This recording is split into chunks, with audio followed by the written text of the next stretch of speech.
Hey, what's going on, everyone?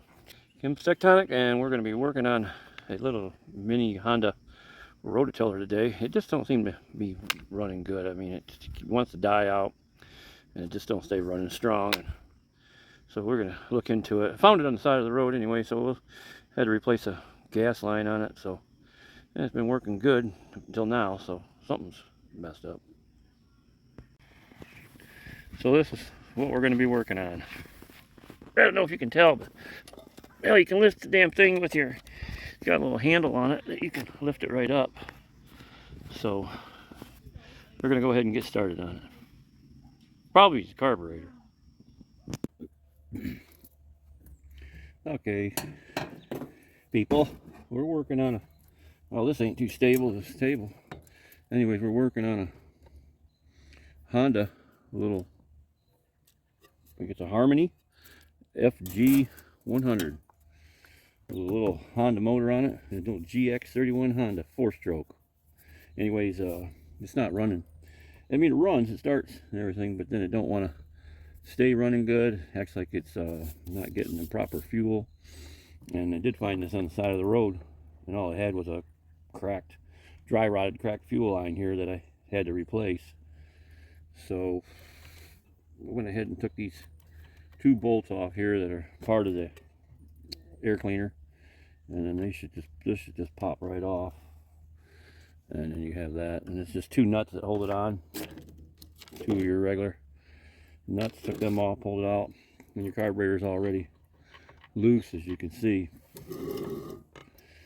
So we'll probably take it off, disassemble it somewhat, and do some carburetor cleaner. That usually seems to do wonders.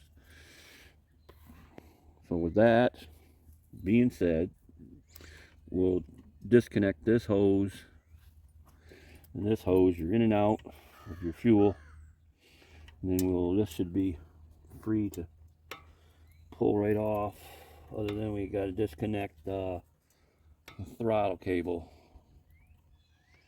And I think that will come off pretty easy too. It's just a little slug on the end of a cable that just fits in a slot. So let me go ahead and bore you with all that. I'll go ahead and pull this off, and we'll get it somewhat disassembled, and we'll take a look at it. Alright, so all I had to do was push this throttle down a little bit, and then this throttle cable come right out of the little slot that it fits in. Yeah, with that being said, now we can kind of clean this out, disassemble the top. What I usually do, take the very top of it off, and maybe back out the needle valve, squirt in there, squirt in your in and out fuel line, and if you can find an orifice inside the tunnel of this carburetor, you can squirt that out.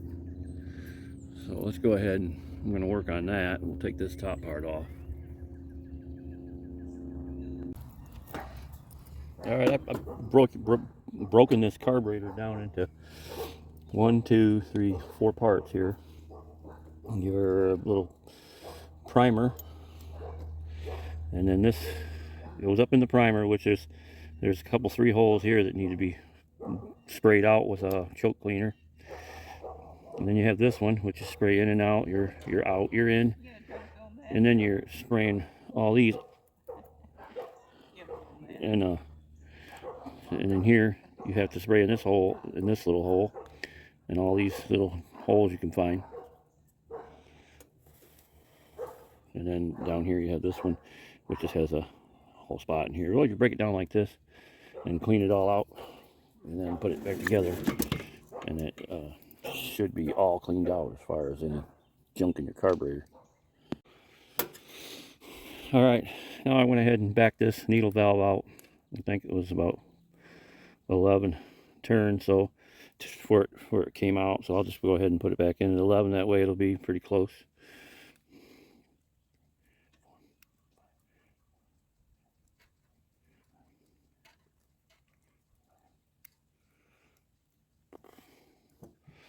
Okay, now we're ready to go ahead and remount it and hook all the stuff back up and hope for the best. Okay, so we got it all remounted and tightened up, and I got the throttle line hooked up. We can try priming it, see if the primer's working.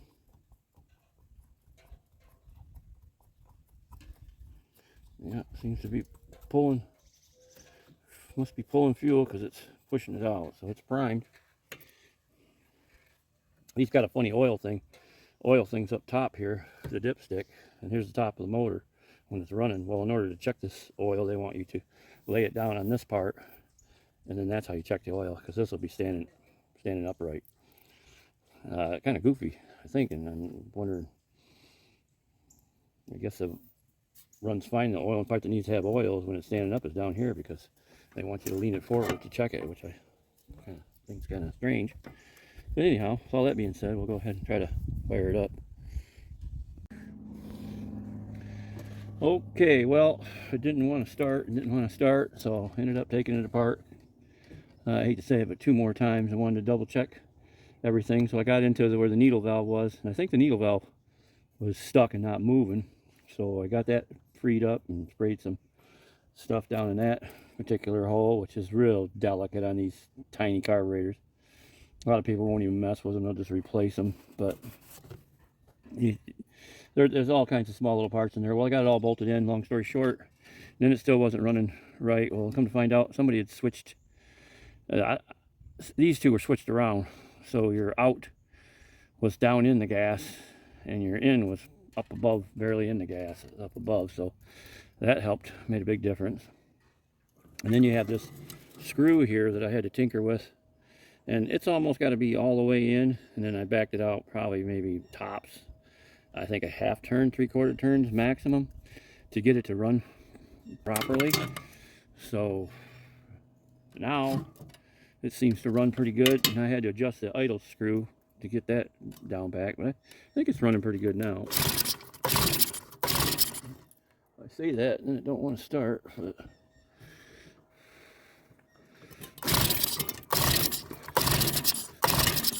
I'll be doggone. There it goes. I had to prime it a little bit. It runs pretty good now.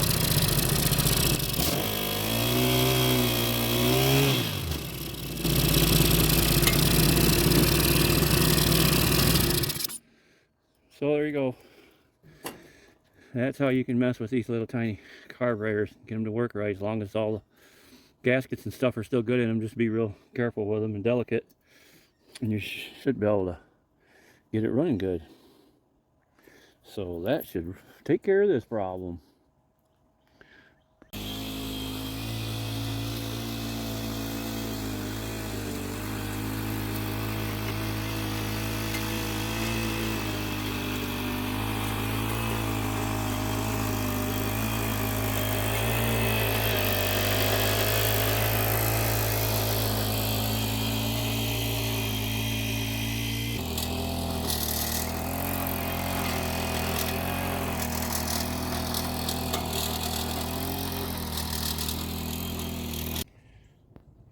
Well, okay, as you can see, it works pretty good.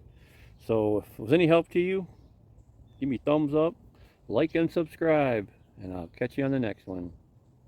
See y'all later.